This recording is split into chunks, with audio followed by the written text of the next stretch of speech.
Hello friends, എല്ലാവർക്കും എൻ്റെ പുതിയൊരു വീഡിയോയിലേക്ക് സ്വാഗതം.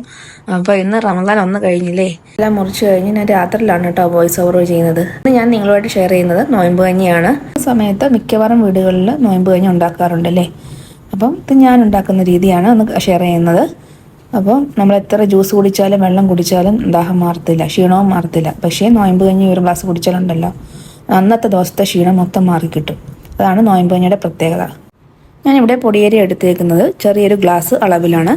പവിഴത്തിൻ്റെ പൊടിയേരി കേട്ടോ, അത്യാവശ്യം നല്ല ക്വാളിറ്റി ഉള്ളതാണ് പവിഴത്തിൻ്റെ പൊടിയേരി.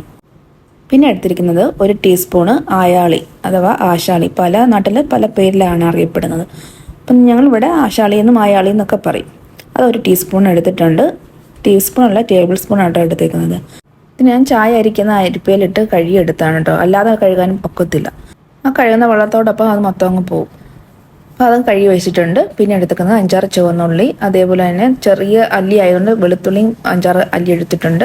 പിന്നെ ഒരു കഷ്ണം ചുക്കും എടുത്തിട്ടുണ്ട്. പിന്നെ അരയ്ക്കാൻ തേങ്ങ, ഒരു 2 പിടി തേങ്ങയും ഒരു നുള്ള് ജീരകം കൂടെ എടുത്തിട്ടുണ്ട്. അപ്പോൾ അരി നന്നായിട്ട് കഴുകിയിട്ട് ഞാൻ കുക്കറിലേക്ക് ഇടുകയാണ്. ഒറ്റ വിസിൽ വരുമ്പോഴത്തേക്കും അരി നന്നായിട്ട് വെന്ത് കിട്ടും കേട്ടോ. പൊടിയരിയല്ലേ, അതും പവിഴത്തിൻ്റെ ആയതുകൊണ്ട് പെട്ടെന്ന് അങ്ങ് വെന്ത് കിട്ടും. പിന്നെ ഇതിലേക്ക് ഞാൻ ചുവന്നുള്ളി അരിഞ്ഞിടുകയാണ്. അതും ഒരു 2 പീസാക്കി അങ്ങ് അരിഞ്ഞിടുകയാണ്. കുക്കറിലായതുകൊണ്ട് അത് പെട്ടെന്ന് അങ്ങ് വെന്ത് അങ്ങ് അലിഞ്ഞ് ചേർന്നോളും. ചിലരാണെങ്കിൽ ചുവന്നുള്ളി ആ തേങ്ങയിലിട്ട് തന്നെ അങ്ങ് അരച്ചങ്ങ് എടുക്കും. തേങ്ങയും ചുവന്നുള്ളിയും നല്ല ജീരകം കൂടെ അരച്ചങ്ങ് ചേർക്കും. അപ്പോൾ എനിക്ക് ഇങ്ങനെ ചേർക്കുമ്പം ഈ ഉള്ളിയുടെ ഒരു ഫ്ലേവർ കഞ്ഞിക്ക് കിട്ടുന്ന പോലെ എനിക്ക് തോന്നിയിട്ടുണ്ട്. അപ്പോൾ ഞാൻ മിക്കവാറും ഇങ്ങനെ അരിഞ്ഞ് തന്നെയാണ് ഇടുന്നത്. വെളുത്തുള്ളി പിന്നെ മൊത്തത്തിലങ്ങ് ഇടാം. പിന്നെ അതിൻ്റെ കൂടെ ചുക്കും ഇടാം. ചുക്ക് വേണമെങ്കിൽ ചതച്ചിടാം. പക്ഷേ ചതച്ചിടുമ്പോൾ ഉണ്ടല്ലോ കഷ്ണങ്ങളൊക്കെ പല കഷ്ണങ്ങളായിട്ട് അവിടെ ഇവിടെ ആയിട്ട് കിടക്കും. കഞ്ഞി കുടിക്കുമ്പോൾ നമുക്കൊരു ബുദ്ധിമുട്ടായിട്ട് തോന്നും. ഇനി ഇതിലേക്ക് ആയാളി ചേർത്ത് കൊടുക്കാം. അതും കൂടെ ചേർത്ത് കൊടുത്തതിന് ശേഷം പിന്നെ ഒരു ഐറ്റം ഉണ്ട്, അത് ഞാൻ കാണിക്കാൻ വിട്ടുപോയതാണ് കേട്ടോ. ഉലുവയാണ്. ഉലുവയും മെയിനായിട്ടും ചേർക്കേണ്ട ഒരു ഐറ്റം തന്നെയാണ്. ഞാൻ അത് മാറ്റി വെച്ചിരുന്നു. അതുകൊണ്ട് ആദ്യം ഇൻഗ്രീഡിയൻസ് എല്ലാം കാണിച്ചപ്പം അത് കാണിക്കാൻ വിട്ടുപോയതാണ്. ഉലുവ ഒരു 1/2 ടീസ്പൂണാണ് ചേർത്ത് കൊടുത്തിരിക്കുന്നത്. ഉലുവയും ചേർത്തിട്ട് അത്യാവശ്യത്തിന് നന്നായിട്ട് വെള്ളം ഒഴിക്കണം. കുറച്ച് മാത്രമല്ല, ഒരു അരഭാഗത്തോളം, കുക്കറിൻ്റെ ഒരു അരഭാഗത്തോളം വെള്ളം ഒഴിക്കണം. ഞാനിപ്പോൾ കുറച്ച് വെള്ളം ഒഴിച്ചിട്ട് ആയാളിയൊക്കെ ഒന്ന് ഉടച്ചിട്ട് കൊടുക്കുകയാണ്. അല്ലെങ്കിൽ അത് അവരുടെ തന്നെ കട്ട പിടിച്ച് കിടക്കും. അപ്പോൾ ഒന്ന് ഉടച്ചെല്ലാം ഇട്ട് കൊടുത്തതിന് ശേഷം പിന്നെയും ആവശ്യത്തിന് വെള്ളം ഒഴിച്ചിട്ട് നമുക്കിത് വേവിക്കാൻ വെക്കാം. അപ്പോൾ ഒറ്റ വിസിലിൻ്റെ ആവശ്യമേ ഉള്ളൂ. ഒറ്റ വിസിൽ വരുമ്പോൾ നമുക്ക് ഫ്ലെയിം ഓഫ് ചെയ്യാം. ഇപ്പോൾ അരി നന്നായിട്ട് വെന്ത് കിട്ടിയിട്ടുണ്ട്. ഇനി ഇതിലേക്ക് നമുക്ക് തേങ്ങയും ജീരകം കൂടെ അരച്ചത് അരപ്പും കൂടെ ചേർത്ത് കൊടുക്കാം. അധികം വെള്ളം ചേർക്കാതെ വേണം അരയ്ക്കാൻ കേട്ടോ. കുറച്ച് തിക്കായിട്ടുള്ള രീതിയിൽ അരച്ച് അതും കൂടെ ചേർത്ത് നന്നായിട്ടൊന്ന് ഇളക്കി യോജിപ്പിക്കാം. തിളപ്പിക്കാൻ പാടില്ല കേട്ടോ.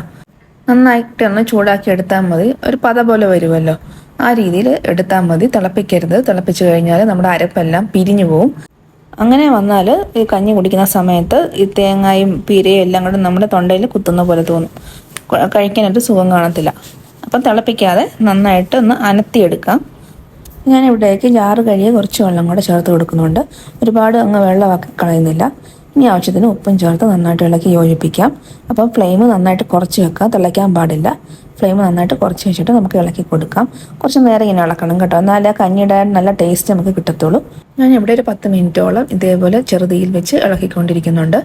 ഇനി നമുക്ക് ഫ്ലെയിം ഓഫ് ചെയ്യാം. ഇനി ഇതിലേക്കൊന്ന് നമുക്ക് താളിച്ചൊഴിക്കണം. അതിന് വേണ്ടി ചട്ടി ചൂടാക്കാൻ വെച്ചിട്ടുണ്ട്. അതിലേക്ക് കുറച്ച് മാത്രം വെളിച്ചെണ്ണ ഞാൻ ഒഴിച്ചു കൊടുക്കുന്നുണ്ട്. വളരെ കുറച്ച് മാത്രം മതി കേട്ടോ. ഒഴിച്ചു കൊടുത്തിട്ട് ഇതിലേക്ക് നമുക്ക് കടുക് പൊട്ടിക്കാൻ ഇടണം. കടുകും ഒരു 1/4 ടീസ്പൂൺ അളവിൽ കടുകും കൂടെ ഇട്ട് പൊട്ടിച്ചതിന് ശേഷം ഒരു 2-3 ചുവന്നുള്ളി ചെറുതായിട്ട് അരിഞ്ഞതും കൂടെ ചേർത്ത് കൊടുക്കാം. ഉള്ളി ഒന്ന് മൂത്ത് വരുന്ന സമയത്ത് ഇതിലേക്ക് കറിവേപ്പിലയും കൂടെ ഇട്ട് കൊടുക്കാം. കറിവേപ്പില ഇട്ടിട്ട് നന്നായിട്ട് ഇത് മൂപ്പിക്കണം കേട്ടോ.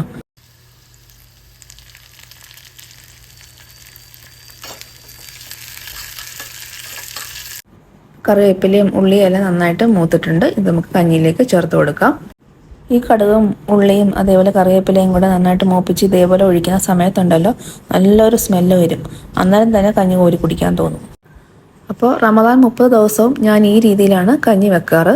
അപ്പോൾ നിങ്ങൾ എങ്ങനെയാണ് വെക്കുന്നതെന്ന് കമൻറ്റ് ചെയ്യണേ. പല നാട്ടിലും പല രീതിയിലാണല്ലോ, പല ഇൻഗ്രീഡിയൻറ്റ് ചേർത്തായിരിക്കും നമ്മൾ നോയമ്പ് കഞ്ഞി ഉണ്ടാക്കുന്നത്.